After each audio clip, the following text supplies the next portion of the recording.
আমাদের দেশের প্রধানমন্ত্রী বিগত 2015 সাল থেকে কোন সংবাদ মাধ্যমের কাছে প্রেস বিবৃতি দেন না, সংবাদপত্রের মুখোমুখি হন না।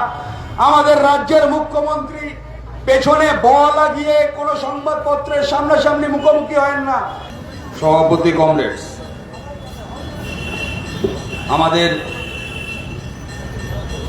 পক্ষ থেকে যে সভা, সে সভা আর আমাদের সভায় পরিণত হয়নি।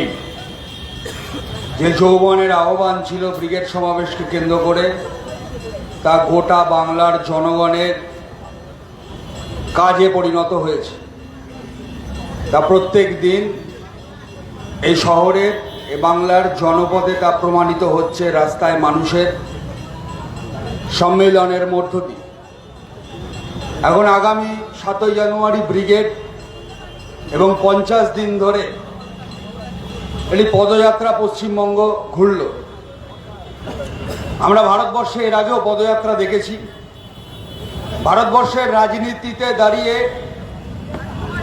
পদযাত্রা, সে ধর্মীয় ফর্মে হোক, রাজনৈতিক ফর্মেই হোক, এখনো পর্যন্ত দাঁড়িয়ে মানুষকে যোগাযোগের সবথেকে বড় ইম্পর্টেন্ট মুখ। আমাদের রাজ্যেও পদযাত্রা দেখেছি। সেই পদযাত্রার পরে রত্নস্নাত বাংলা পঞ্চায়েত নির্বাচনে রক্তাক্ত হয়েছে, তাও আমরা দেখেছি। আমাদের এই পদযাত্রা ডিওয়াইএফআই পশ্চিমবঙ্গ রাজ্য কমিটির ডাকে এই পদযাত্রা আসলে এই সময়ে বাংলায় এবং গোটা দেশের মানুষের কাছে যা প্রশ্ন সব থেকে বেশি, সেই প্রশ্নকেই একত্রিত করার জন্য এই সভা।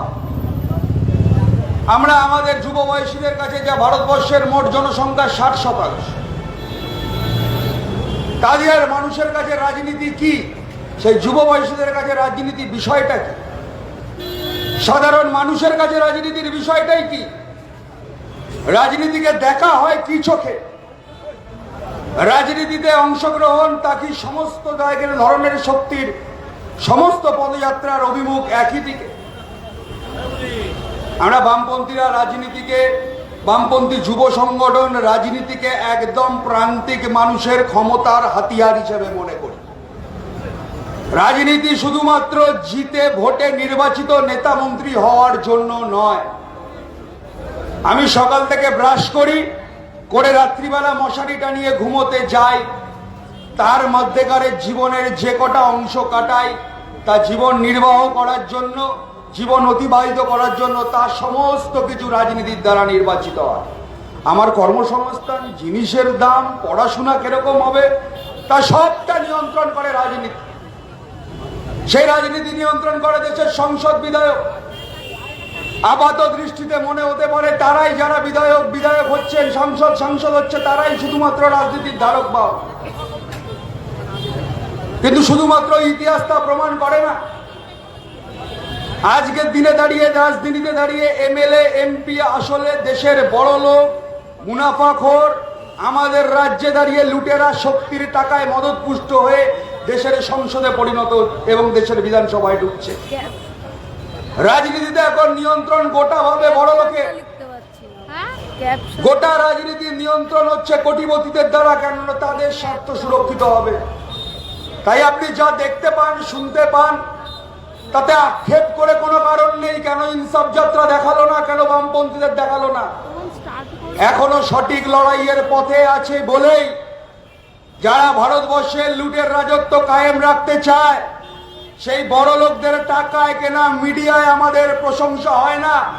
মাথা উঁচু করে আমরা জনগণের সামনে দাঁড়াতে পারি।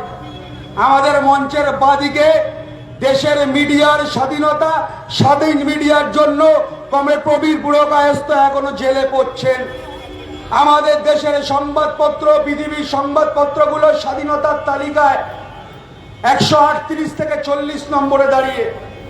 এই সংবাদপত্রগুলো, মিডিয়ার চ্যানেলগুলো প্রত্যেক দিন মানুষের যে দৈনন্দিন অধিকার, যা দৈনন্দিন মানুষের এজেন্ডা, জীবনের সমস্যা, তা তুলে নিয়ে আসে না। আসলে গোটা ভারতবর্ষের উন্নতি দেশের বড় লোকদের স্বার্থেই দেখাতে হবে।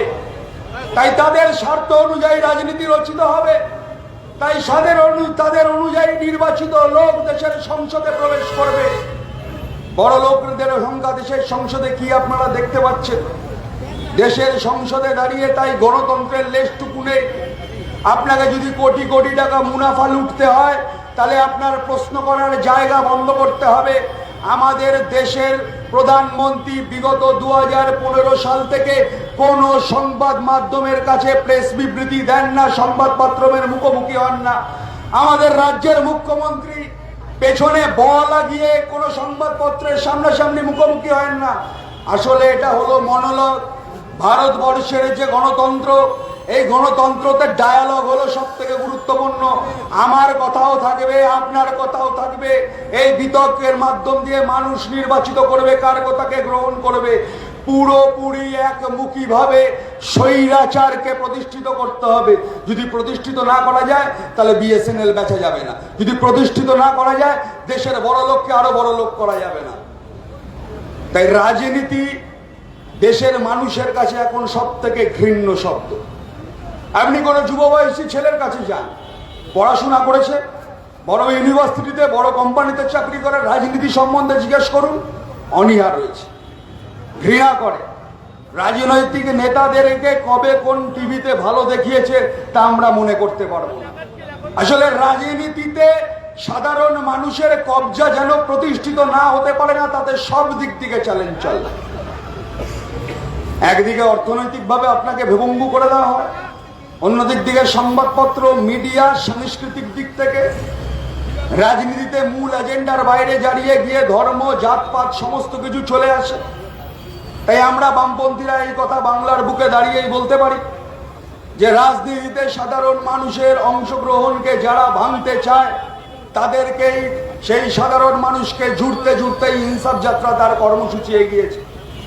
শুধু আমাকে দাবি করলেই হলো না, আমার দাবি থাকতে পারে, সমস্যার কথা আমি চিল্লে বলতে পারছি। শুধু তা করলে, চুপ করে থাকলে তা পরিবর্তন ঘটানো সম্ভব হয় না। তাকে পরিবর্তন ঘটাতে গেলে রাস্তায় নামতে হয়।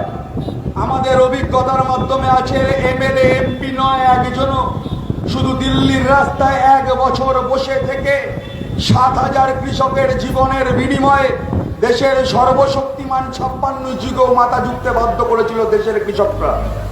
এটাই হলো আন্দোলন এবং সংগ্রামের ফলাফল। আমাদের গোটা দেশ জুড়ে কলেজ, বিশ্ববিদ্যালয়গুলিতে পুরনো, পচা, ঘৃণ্য ইতিহাস, পিছিয়ে পড়ার ইতিহাসকে যে প্রবর্তন করার আরএসএস এর চক্রান্ত চলছে, তাতে দাঁড়িয়ে সংগ্রাম আন্দোলন করছে রাস্তায় দাঁড়িয়ে ছাত্ররা। তাদের কোনো প্রতিনিধি নেই রাজনৈতিক, তারা কোনো বড় কোম্পানি স্পন্সর পায় না, কিন্তু রাস্তার লড়াইতে তারা দেশের সরকারের যে সিদ্ধান্ত তাকে বাতিল করে দেয়। আমরা আজকে এই ব্রিগেডের সভায় যাওয়ার জন্য আপনাদেরকে আবেদন করছি এই কারণে যে গোটা রাজনীতি আমার জীবনকে নিয়ন্ত্রণ করে, সেই রাজনীতিকে নিয়ন্ত্রণ করার লড়াইতে আমাদেরকে থাকতেই হবে। আমার নিজের উন্নতি, আমার নিজের উন্নয়ন তা কেউ দয়া ভিক্ষার দান আমায় করে দেবে না। আমার দাবি আমাকে দিতেই হবে, কারণ ভারতবর্ষের জনগণতন্ত্র, সংবিধান আমাকে এই অধিকার দিয়েছে। ভারতবর্ষে দাঁড়িয়ে, আজকের দিনে দাঁড়িয়ে যা পরিবেশ পরিস্থিতি দেখতে পারে, সব জায়গায় অস্বস্তির পরিবেশ। 2011 সালে পশ্চিমবঙ্গে দাঁড়িয়ে পাড়ার মোড় দিয়ে তৃণমূলের নেতা যাবে, সেই অঞ্চলে দাঁড়িয়ে বামপন্থী অন্য কোনো রাজনৈতিক দলের পোস্টার, ব্যানার, দেয়াল লেখা পর্যন্ত থাকবে না। একটা দেয়াল লেখার গণতন্ত্রকে সহ্য করতে পারেনি। এখন গোটা বাংলার নিপীড়িত মানুষ রাস্তা দখল করে বসে আছে, কাউর ক্ষমতা নেই কোনো। 2011 সালের এই রাজ্যের সরকার প্রবর্তিত হয়ে মানুষের মুখ দিয়ে সবার প্রথম বলল যে কলেজ, বিশ্ববিদ্যালয়ে রাজনীতি করা খুব খারাপ জিনিস, ওখানে রাজনীতি বন্ধ করতে হবে। তার জন্য রাস্তাতেই নামতে হলো। রাস্তাতে নেমে কলকাতা শহরে পিচ সুদীপ্ত গুপ্তর রক্তে ভিজে গেল। কলেজ, বিশ্ববিদ্যালয়, ছাত্র সংসদ নির্বাচন বন্ধ হলো। আর পশ্চিমবঙ্গের রাজনীতিকে দখল করলো মাটি চোর, চাকরি চোর, পাড়া অঞ্চলের নিকৃষ্ট দুষ্কৃতী প্রমোটার চক্ররা।